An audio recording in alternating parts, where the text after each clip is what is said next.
So yun, sa mga nagtatanong guys kung ano yung ginagamit ko sa mukha, kaya nagagani-ganito yung mukha ko. Syempre guys, ito yung gamitin nyo para matulad yung mukha nyo sa mukha ko.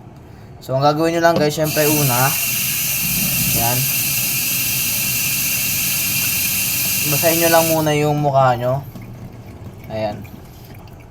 So kapag gumamit kayo nito guys, samahan nyo ng dasal, para naman epektibo. Ginagawa ko dyan guys, ayan. Para siya guys, ito yung ginagamit ko guys, ha. Para to guys, may buhangin.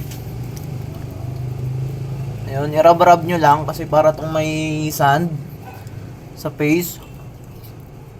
Ayan. Alam nyo na guys, kung talagang kahit anong gamit nyo, hindi nagbabago yung mukha nyo, hindi na kayo magtaka. Kasi ako nanggigigil na sa inyo no? Gusto nyo mong ganito yung maging itsura nyo sa itsura ko, ayan, yan yung gamitin nyo. Kaya samahan ko lang ng dasal. Isa pa, maligo-ligo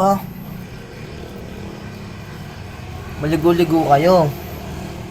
Yan. Kasi guys, i-rub, syempre. Alam nga namang maayos yung mukha nyo, tapos mabaho yung hininga mo. May gagamit ka nito. Pag meron ka nito, nakakaluwag-luwag ka na. Ginagawa ko guys, natakal ko lang to dito. Ayan.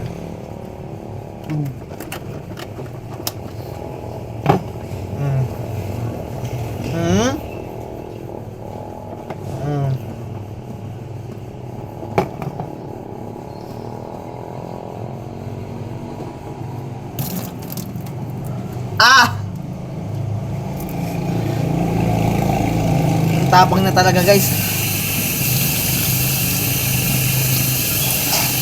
Literal.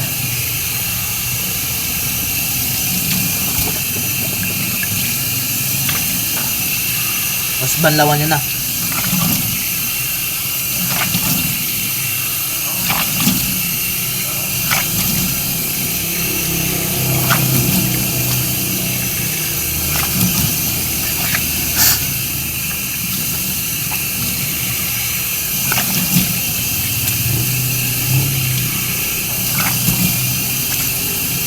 Yan. Huwag nyo siya guys gagamitan ng tawag dito, yung matalas na pampunan. Syempre guys, meron kasi kami nito. Yan, tissue roll.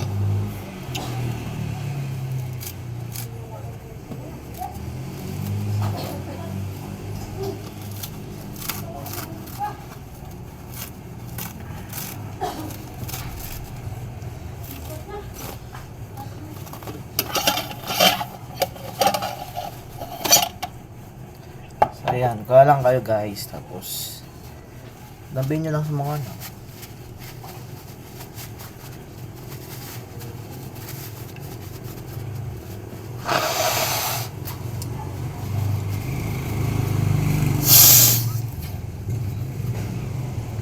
ayan, multi-purpose ka to guys. Ayan, diba? Yun lang guys, love you.